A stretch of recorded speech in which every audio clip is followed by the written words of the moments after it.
자, 우리 은혜 주신 하나님께 영광의 박수 드리겠습니다. 두 번째로 감사하겠습니다. 우리 앞사람 뒷사람 인사합시다. 사랑하고 축복합니다. 사랑하고 축복합니다. 네. 다시 한번 할까요? 당신이 계셔서 행복합니다. 아멘, 아멘.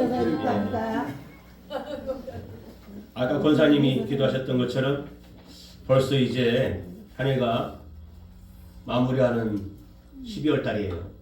그래서 참 세월이 빠르게 갑니다.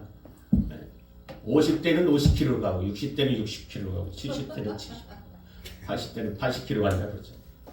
80대까지만 있으니까 진짜 빠르네요. 하나님께서 우리에게 은혜 주셔가지고 이곳에 교회를 세우고 그리고 이제 1년이 돼갑니다. 많은 분들이 우리 교회에 오셨는데 오늘 예배 드리는 인원이 딱 10분이네요. 많은 분들이 빠졌어요. 참 마음이 아파요. 오늘 아침에 은행 가려고 전화했는데 전화를 또 안 받으시니까 안 받으면 이 여러 가지 막 생각이 들어가요. 어디가 아프신 건지 무슨 일이 있는 건지 그래서 여러분 기도를 하게 됩니다만 어쨌든 한 해 동안 우리를 무탈하게 인도하시고 지켜주신 하나님께 다시 한번 여기가 박수 한번 그리고 우리 뒤에 계신 우리 멋진 우리 선생님 같이 예배하게 돼서 너무 감사합니다. 박수 한번 해주세요.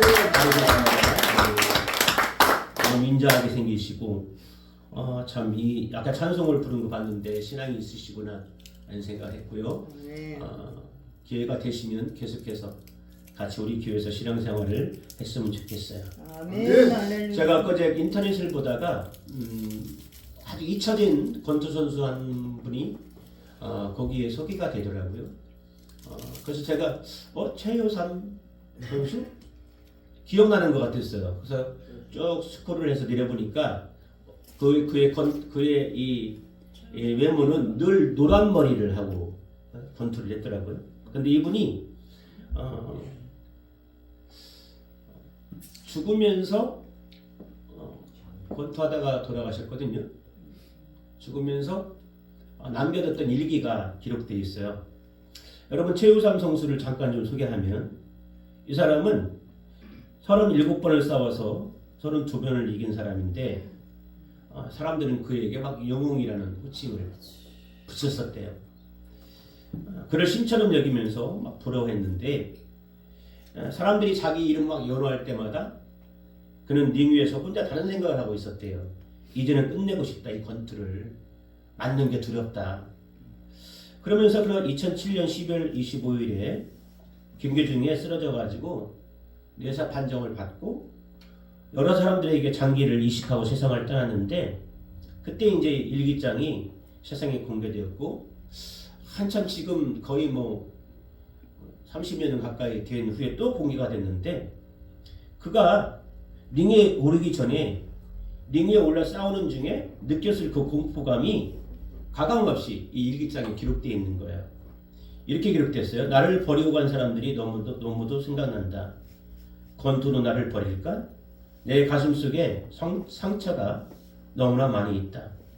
치료를 받아야 되는데 그가 2002년 4차 방어전에서 세계 타이틀을 잃은 뒤에 2년간 세 차례나 정상 복귀를 시도했다가 실패를 해요.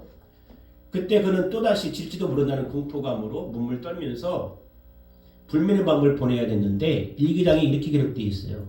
얼마 남지 않았다. 또 패장이 될 것인가. 집중이 되질 않는다.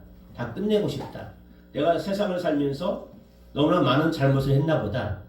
한계를 느끼고 있다. 너무나 오래 쉬었다. 자신이 없어진다. 내일이 두렵다. 오늘도 잠이 오지 않는다. 감각으로 세상을 살고 있다. 외로움이 너무나 무섭다. 너무나 더 외로워야 될까? 경기가 40일 정도 남았다. 벼랑끝 승부라고 생각하겠다. 나는 밀리면 죽는다. 저 푸른 초원에 예쁜 집을 짓고 내가 사랑하는 사람과 가장 평범하게 살고 싶다. 이제는 피냄새가 싫다. 내일이 두렵다. 이 두려움을 극복하지 못하고 결국은 그가 경기장에서 쓰러져서 소천하게 되는데 여러분 당연한 것 같지만 사람들 안에는 다 누구든지 두려움이 있다는 거예요. 네. 생계의 두려움, 실직의 두려움, 관계의 두려움, 재정의 두려움, 부도의 두려움, 이별의 두려움, 막 이런 게 다 있다는 거예요. 우리가 시내에 나가보면 사람들마다 다 멋지게 입고 예쁘게 입고 어딘가 바쁘게 갔지만 얼굴은 떠들고 웃고 있지만 많은 사람들은 자기 안에 이 두려움에 하나씩 무너지고 있는 거예요. 어떤 사람들은 이 권투 선수처럼 지는 것이 두렵고 어떤 사람들은 건강이 상실되어서 죽는 것이 두렵고 어떤 사람들은 사업이 잘 되지 않아서 두렵고 가족 간의 불화 때문에 두렵고 사랑하는 사람과 헤어질 것이 두렵고 또 산다는 것 자체가 두려운 거죠. 여러분 1년을 이제 마무리하면서 여러분 안에 있었던 두려움이 있다면 이 시간 이후로 성령님께서 제거해 준 은혜가 있기를 간절히 축원합니다.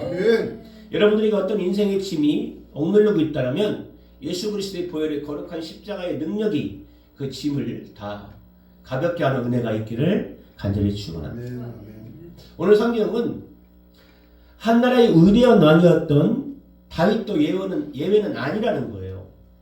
그는 절규하고 있어요. 뭐라고 얘기하고 있냐면 내가 근심으로 편하지 못하여 탄식하오니 원수의 소리와 압제 때문에 내 마음이 편하지 못하다. 내 마음이 내 속에서 심히 아파하며 사망의 위험이 내게 이르렀도다. 두려움과 슬픔이 내게 이르고 공포가 나를 덮었도다. 여러분 오늘 시편 55편을 읽었잖아요. 시편 55편의 제목을 보면 다윗의 맞쓰기를이라고 써 있거든요. 맞쓰기는 교훈을 말합니다. 교훈. 그렇다면 시편 55편은 다윗을 통해서 인생의 교훈을 얻으시라는 의미예요. 다윗을 통해서 인생의 교훈을 얻으셔라 이런 의미입니다. 다윗은 정말로 그의 인생을 말하자면 산전수전, 공중전, 지상전, 지하전, 수중전 여러분 다 겪은 사람이에요. 여러분도 이런 거 겪었죠. 제가 왜 웃느냐면 저도 그렇게 겪었기 때문에 다 겪었을 거예요. 뭐 인생 60, 70, 80 살다 보면 무엇을 여러분 안 겪었겠어요. 성경에서 가장 위대한 왕이고 가장 높은 곳까지 올라간 사람이 누구예요? 다윗이에요. 다윗. 세상에서 가장 돌아가면서 또 가장 낮은 곳까지 내려갔던 사람이 누구예요? 다윗이에요. 다윗. 다윗은 이세의 8번째 막내 아들로 태어나요. 아버지의 인정도 받지 못했습니다. 형들도 무시했을 정도로 볼품없었어요. 작은 시골의 양치기에 이름 없는 아들, 그 사람이 다윗이에요. 그런데 그가 하루는 아버지의 심부름으로 전쟁터에 갔다가 골리앗을 죽이는 엄청난 일을 합니다. 아멘. 여러분 이거 뭐 하루아침 이력 스타가 된 거예요. 전국구 영웅이죠. 온 나라와 온 백성들이 열광했어요. 얼마나 충격적인 사실이냐면 사울이 죽인 자는 천천히요, 다윗이 죽인 자는 만만이다. 막 이런 막 칭송이 전국에서만 올려 터졌습니다. 지금 이 나라를 다스리는 사울 왕보다 다윗이 더 위대한 거예요. 근데 그렇게 승승장구할 줄 알았던 다윗의 인생도 꼬입니다. 여러분, 너무 잘 나가다 보니까 누가 시기하냐면 자기인이 시기를 해요. 사울 왕이 다윗을 시기하고 미워합니다. 미워하는 지경을 넘어서서 죽이려고 하죠. 그래서 군대를 끌고 다녀요. 피해서 다니느냐고 광야에 이슬을 맞으면서 잠을 자고 또 블레셋 적국 아닙니까? 적국에 가서 몸을 의탁하면서 입에는 침이 질질 흘리고 문을 손톱으로 막 긁어대면서 담벼락에다가 오줌 깔리고 막 미친 척하면서 지낼 수밖에 없었어요. 그러다가 결국 왕이 되죠. 가는 곳마다 승리합니다. 그때의 다윗은 어떤 상황이었느냐? 성경은 이렇게 기록해줘요. 다윗이 어디를 가든지 여호와 하나님께서 이기게 하시니라. 아멘. 아멘. 여러분, 다윗은 그 누구를 두려워하는 사람이 아니었어요. 소년이었을 때 마찬가지. 그리고 왕이 되었을 때도 마찬가지. 소년이었을 때 골리앗을 죽였잖아요. 아멘. 양을 사자로부터 늑대로부터 지키잖아요. 두려움이 없었어요. 곰이 막 찢으려고 달려와도 그냥 곰을 막 이 물맷돌로 던지면서 막 쓰러뜨렸던 그 용맹함에 대명사가 누구냐? 다윗이에요. 장군이 되었어요. 군대를 이끌고 가면 싸워보지도 않고 항복하는 나라가 너무 많았어요. 그러니까 이스라엘의 전성기가 언제냐? 다윗 왕 때예요. 가장 넓은 영토를 찾았을 때가 다윗 왕 때입니다. 주변에서 모두들이 이 다윗을 두려워했어요. 얼마나 화려합니까? 백성들을 막 존경합니다. 칭송합니다. 근데 이 다윗이 마냥 행복할 줄 알았거든요. 마냥 승승장구할 줄 알았어요. 근데 마음 깊은 곳에서는 두려움도 있었고 번민도 있었고 그리고 공포감도 있었어요. 무엇에 대한 두려움이었을까? 무슨 고민이 있었을까? 무슨 공포가 있었을까? 시편 55편에 분명히 밝히고 있지는 않아요. 그 이름들이 나오진 않아요. 근데 분명하게 기록한 내용은 있어요. 여기서 도대체 이 대상이 누굴까? 학자들은 다윗의 아들 압살롬일 거고 다윗의 신임을 받던 모사꾼 제갈공명 같은 아히도벨일 것이다. 이렇게 생각을 합니다.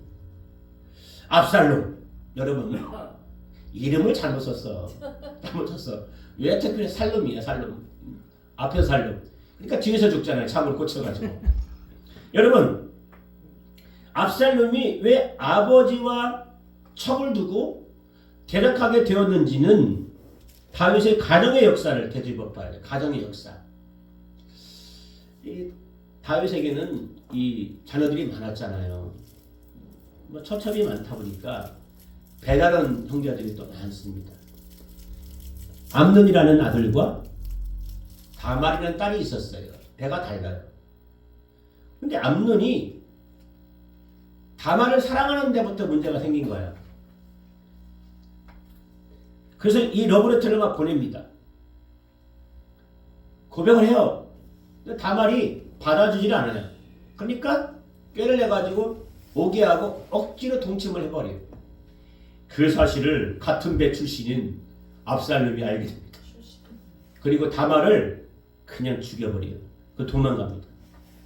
오랜 세월이 흘러서 압살롬이 다윗의 곁으로 다시 돌아와요. 압살롬은 백성들의 마음을 그때부터 훔치기 시작해요. 사무엘하 15장을 보니까 화가 치밀어 오를 정도로 야비하게 압살롬이 행동합니다. 아침 일찍이 일어나서 이 압살롬은 성문으로 나가요. 그리고는 어떤 사람이 억울한 일이 있다면서 재판을 해달라고 하면 그는 그걸 받아줘요. 그래서 그를 불러서 자초지종을 듣고 네가 옳고 바르지만 다윗 왕은 내 억울함을 들어주는 재판관을 세우지 않았으니까 네가 얼마나 참 딱하냐. 내가 내 억울함을 풀어줄게. 그러면서 환심을 삽니다. 그리고 그 사람 손을 들어줘 버려요. 그 사람이 고마워하면 엎드려 절을 하면 소문을 내밀어서 따뜻하게 그를 알아주면서 이렇게 세우면서 야, 속 시원하지? 또 송사나 재판할 사람이 있으면 나한테 데리고 와. 내가 시원하게 해줄게. 내가 정의를 세워줄게. 온갖 친절을 다 베풉니다. 그래서 성경은 이렇게 기록해주고 있어요. 압살롬의 행함이 이와 같아서 이스라엘 사람의 마음을 압살롬이 훔치니라. 여러분 이거 화가 치밀어 오르지 않나요? 지금 자기는 뜨고 자기 아버지는 어떻게 해요? 완전히 여러분 이 그런 짓을 하고 있는 겁니다. 세상에 악을 도모하는 사람들을 보면 하나님에 대한 일말에 두려움이 없더라고요. 기준도 없고 도덕도 없고 부모에 대한 마지막 예의도 없어요. 다른 사람한테는 그렇다 할지라도 부모에 대한 예의는 지켜야 되는 거 아니에요? 오직 자기 이익과 성공만 있을 뿐이에요. 압살롬의 반역이 여기서 그치지 않았어요. 행동을 옮깁니다. 결국 군대를 꾸려가지고 다윗성을 공격해서 다윗이 성과 후궁들을 버리고 도망갈 수밖에 없었어요. 누구를 피해서? 아들을 피해서. 얼마나 비참해요. 그러니까 도망가니까 무혈입성합니다. 그리고는 옥상에 올라가서 제일 먼저 한 게 뭐냐면 텐트를 쳐요. 그리고 버리고 간 후궁들과 함께 동침을 해버려요. 아버지의 후궁들과 동침한다고? 이거 정치적인 행위입니다. 당시 국가 간의 전쟁이 일어나서 점령을 하면 그 점령자가 온 백성들 앞에서 상대방 국가의 왕의 부인들을 차지해버려요. 그게 이제 뭐냐면 완전한 정복을 의미하는 거거든요. 그게. 그러니까 근데 그 사람들은 누구예요? 상대방 나라의 왕들이요. 근데 지금 그 똑같은 행위를 누가 하고 있는 거예요? 아들이 하고 있는 거야, 아들이. 여러분, 이제까지 압살롬의 입장에서 제가 사건을 말씀드렸고, 아버지 다윗의 입장에서 한나라의 왕 다윗의 시각에서 이 사건을 다시 보면 이런 거예요. 한 아들이 나에게 있었어요. 딸을 강간했어요. 내 딸을. 그 아들이 또 다른 한 아들이 그 강간한 아들을 죽였어요. 그러더니 어느 날 성문에 앉아서 아버지를 모함을 해요. 깎아내려요. 뭐라고 흉보냐면 백성들을 돌보지 않는 못된 왕이라고 얘기를 해요. 누가? 내 아들이. 결국 그 아들이 아버지를 죽이겠다고 군대를 끌고 쳐들어왔어요. 그리고는 내 첩들과 밝은 대낮에 백성들이 보는 앞에서 동침을 해요. 이거 이해가 됩니까? 이거 이해가 돼요? 시편 55편에서 다윗이 절구하면서 호소했던 그 근심과 두려움과 아픔, 그리고 공포와 떨림과 부끄러움이 얼마나 극에 달했는지 조금 이해가 되죠. 이제 이 시편 55편 읽어보니까 저는 이것을 보면서 저는 절대로 권력가들의 삶이 부럽지가 않아요. 야, 권력가들 지금 보세요. 정치하시는 분들 보세요. 그분들의 이 삶을 한번 보세요. 행복해 보입니까? 여러분, 불행해 보입니까? 불행해 보여요. 절대 행복해 보이지 않아요. 그냥 막 들쳐내서 벌떼같이 달려들어가지고 아무것도 아닌 것이 막 사건에 되어지고 가정이 낱낱이 파헤쳐지고. 요것만 보면 다윗의 삶이 부럽습니까? 부럽지가 않아. 근데 다윗의 인생 가운데 또 하나의 배신이 있단 말이에요. 그 또 하나의 배신이 누구냐면 아히도벨입니다. 아히도벨은 다윗의 지략가예요. 모사꾼이죠. 삼국지의 제갈공명 같은 사람입니다. 근데 군대를 모았다는 소식이 들려지니까 압살롬이 다윗을 배반했을 때 군대를 모았다는 소문을 들었어요. 그때 가장 먼저 압살롬 편으로 간 사람이 누구냐면 아히도벨이에요. 가장 먼저. 그리고는 스스로 압살롬의 모사꾼이 돼요. 그리고 다윗을 잡아 죽일 계책을 압살롬에게 전해줍니다. 그게 누구라고요? 아히도벨. 평생을 같이 했던 나의 오른팔. 그런 소식을 들었을 때 다윗을 생각해 보세요. 얼마나 치가 떨리겠어요. 배신의 잠을 못 이루잖아요. 자기의 생각을 손바닥 들여다보는 자신의 모사꾼이자 친구였던 그 아히도벨이 이제는 적의 모사꾼이 되어서 나를 죽이려고 한다면 이보다 더 큰 두려움이 어디 있냔 말이에요. 그래서 오늘 본문 12절에서 14절을 그 배신의 아픔이 이렇게 노래되는 거예요. 우리 12절부터 14절 읽어봅시다.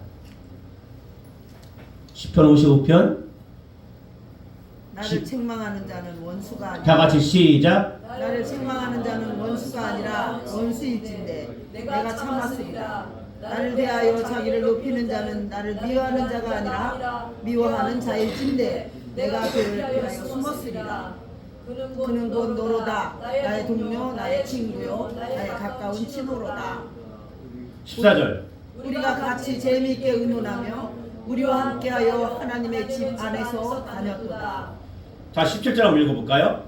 저녁과 아침과 정오에 내가 근심하여 탄식하리니 여호와께서 내 소리를 들으시도다.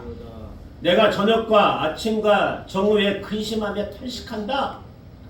하루 24시간 탄식과 두려움, 배신의 아픔과 괴로움, 공포와 죽음의 위협에서 벗어날 길이 없다고 지금 고백하고 있는 거예요. 그런 다윗에게 한 줄기 빛이 들어와요. 6절 8절 한번 읽어볼까요? 시작. 나는 말하기를 만일 내게 비둘기같이 날개가 있다면 날아가서 편히 쉬리로다. 내가 멀리 날아가서 광야에 머무리리로다. 내가 나의 피난처로 속히 가서 폭풍과 광풍을 피하리라 하였도다. 여러분, 폭풍이 몰아치면 새는 안전한 곳으로 피하여 숨듯이 다윗도 안전한 피난처를 그리하고 있어요. 안전한 피난처. 지금 막 나를 죽이려고 혈안이 되어 있잖아요. 그러니까 그가 생각하고 있는 것이 뭐예요? 이곳으로 갈까? 저곳으로 갈까? 이곳이 안전할까? 저곳이 안전할까? 한 곳이 있네.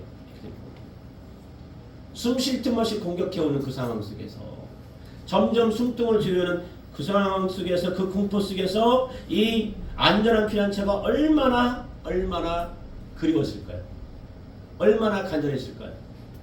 자기를 올가매고 있는 온갖 음모와 배신과 공격과 위협에서 벗어나서 편히 쉴 수 있는 그곳, 그 순간이 너무나도 다윗은 그리웠을 거예요. 어느 목사님이 대학생 시절에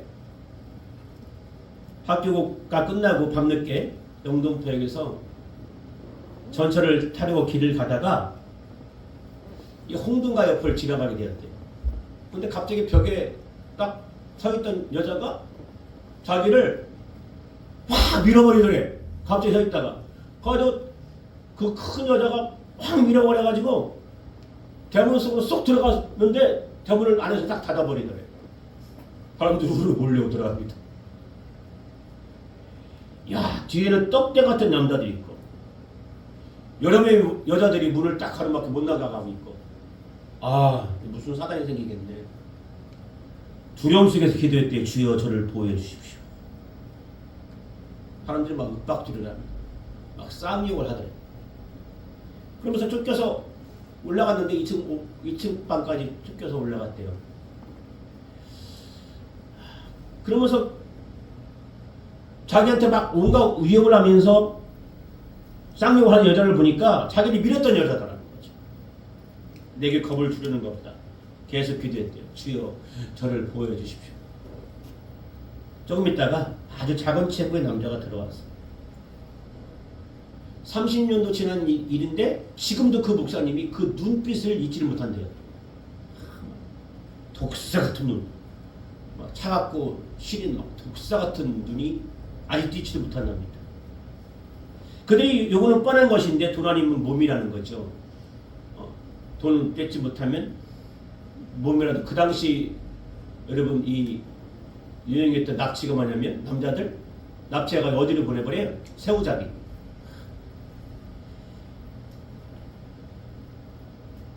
그래서 이분이 하나님께 또 기도해. 하나님 나를 보호해 주십시오. 이대로 끝나면 안 됩니다. 온갖 쌍욕을 하다면서 여자가 가방을 뒤지더래요. 가방에서 나오는 게 뭐냐면 커다란 성경책.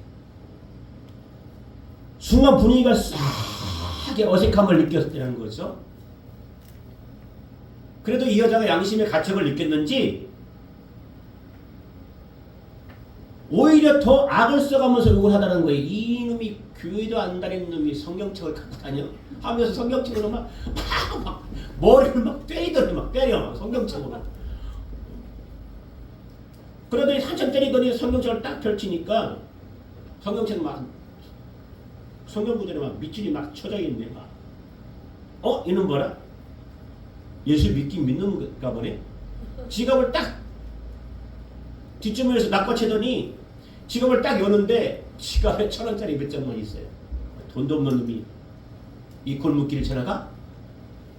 그러면서 또 막 성경책으로 막 또 머리를 막 때리더라는 거죠. 조금 있다가 키 작은 사람이 올라오더니 그 아주 독사 같은 오는 사람이 올라오더니 상황을 딱 보니까 돈도 없지. 예수를 믿는 것 같지. 너 뭐하는 놈이야? 신학생입니다. 신학생이야? 한참 나가더니 가! 그러더라고. 그 가라는 그 말이 주님의 음성처럼 들리더래요.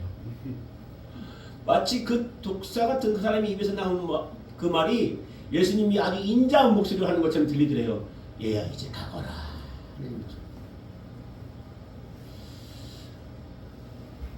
다윗이 16절에서 해답을 얻습니다. 나는 하나님께 부르짖으리니 여호와께서 나를 구원하시리로다. 할렐루야. 여러분 여호와께 의탁하십시오. 이제 이 성경 말씀 오늘 이 본문을 통해서 제가 이 제목을 정했듯이 이젠 짐을 여호와께 맡겨 보십시오. 아멘.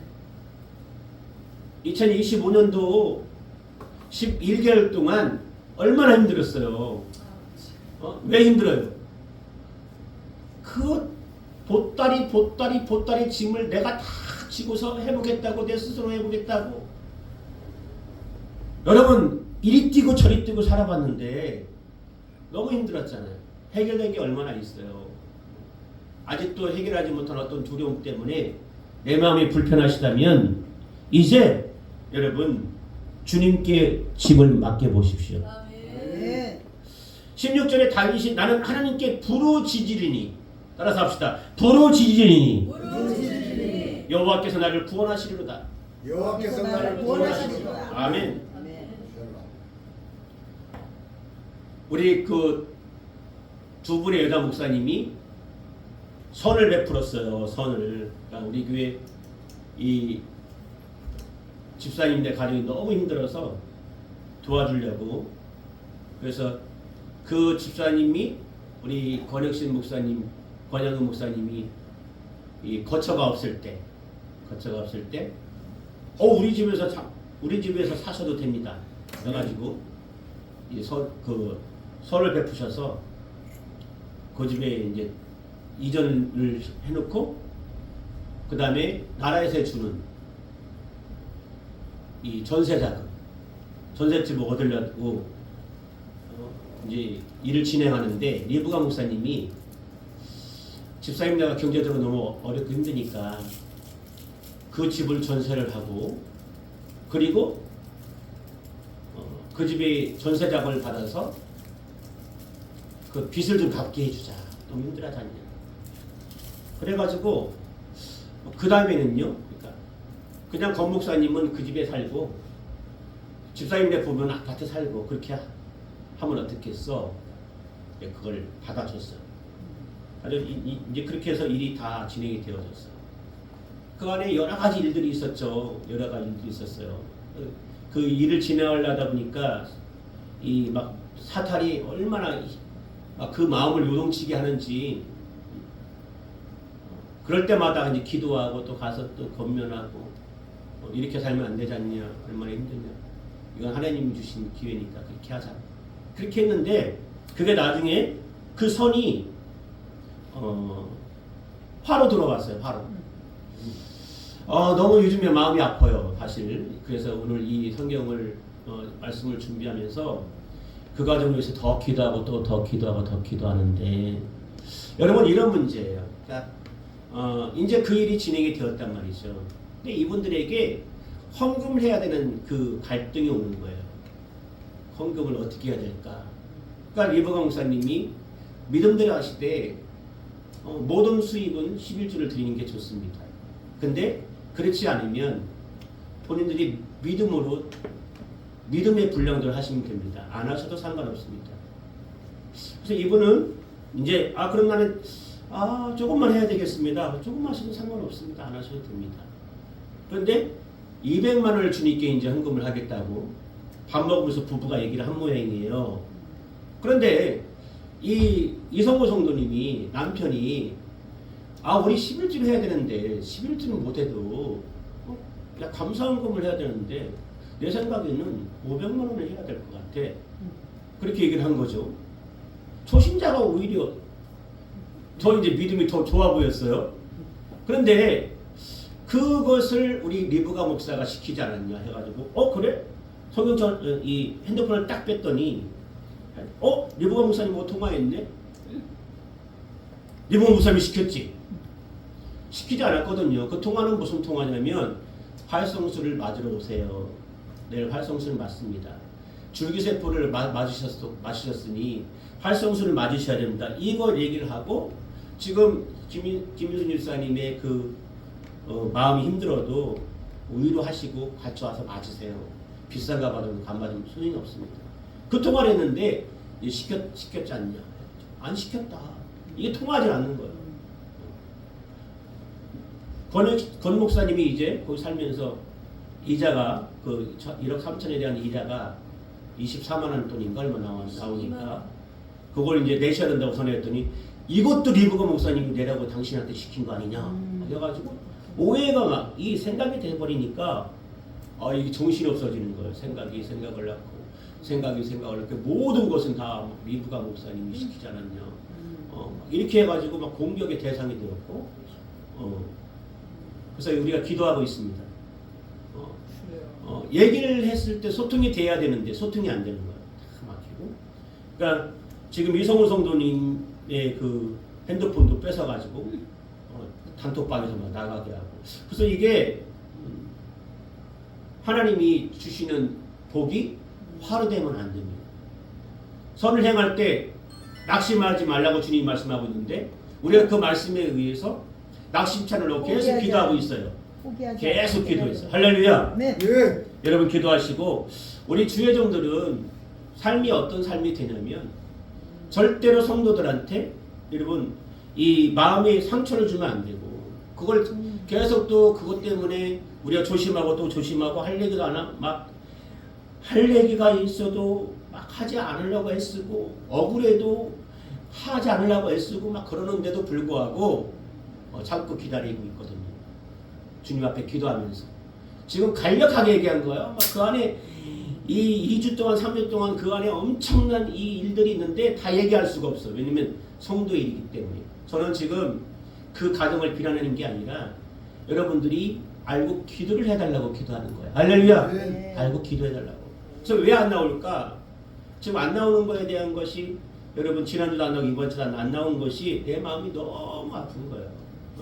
오히려 그거를 풀어주려고 경제를 풀어주려고 그렇게 일을 두 분이서 하시고 그 기도하고 그 마음이 막 요동칠 때마다 받아서 빚을 다 갚았어요 지금. 요동칠 때마다 막 가서 위로하고 신방하고 막 그랬던 모든 것들이 결국이 이렇게 된 것 같아서 마음이 아프고 그러나 하나님께서 그 가정에 이것이 복된 일이 돼야지 화가 되면 절대로 안 됩니다. 아멘. 네. 그래서 여러분 기도해 주시고 우리가 왜 그렇게 막 사단에게 막 휘둘리느냐 기도가 없어서 그래요. 기도가 예?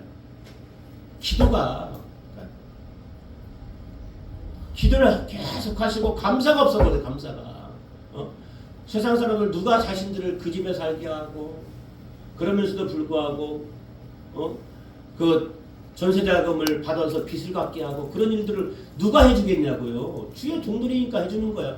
불편한 그 옛날 집 오래된 집 물이 바닥에서 흘러가지고 계단으로까지 빠져나오는 그 집에서 불평불만하지 않고 여러분 1억 3천이면 아파트 33평 우리 집 옆에 새로 진 그 건물에 들어가 살 수 있어요. 전세로. 근데 그거 포기하고 그 집을 살려주겠다고 그 오래된 집 30년 된 집에서 물 새는 집에서 살고 있는데 왜 그걸 모르냐고. 그러니까 감사가 없어서 그런 거예요. 믿으시면 아멘. 그래서 우리는 두렵고 어렵고 힘든 일이 올 때 오늘 본문이 여러분 이게 답이에요. 나는 하나님께 부르짖으리니 하나님께서 나를 구원하시리로다. 아멘. 우리 성도들 가정이 힘들고 어려울 때 주의 종들은 하는 일이 뭐냐면 그 가정을 위해서 부르짖는 거예요. 구원할 수 있도록. 오늘 여러분 혹시 여러분 상황에 어려움이 왔습니까? 지금 혹시 여러분 어려움에 갇혀 계십니까? 두려움과 공포가 와요? 배신과 아픔 때문에 슬픔과 비통함이 막 나에게 옵니까? 여기에 답이 있는 거예요. 16절에 나는 하나님께 부르짖으리니 여호와께 나를 구원하신다. 아멘. 그분이 나를 안위하시고 도둑지자로 인도하실 줄 믿습니다. 온갖 위험과 공포에서 건져주실 줄 믿습니다. 아멘. 진정으로 주님께 부르짖음을 통해서 인생에서 만나는 모든 두려움과 아픔과 슬픔에서 자유하는 저와 여러분 되기를 주님의 이름으로 아멘. 간절히 축원합니다. 아멘. 아멘. 아멘. 아까 우리 권사님 불렀던 찬양이 있죠. 그럼 같이 한번 부를까요?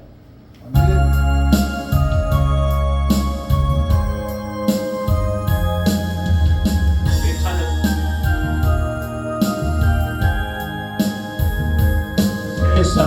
세상에서 실패했어. 잠깐만요.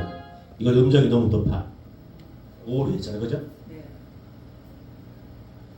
내가 너를 도우리라. 주님이 우리를 돕습니다. 이 찬송 몰라도 아는 것처럼 아는 체 하면서 노래 불러요. 세상 일에 실패했어도 너는 절망하지 말라. 내가 너를 도우리라. 다시 일어서게 하리라. 질병으로 고통당해도 너는 두려워 말라.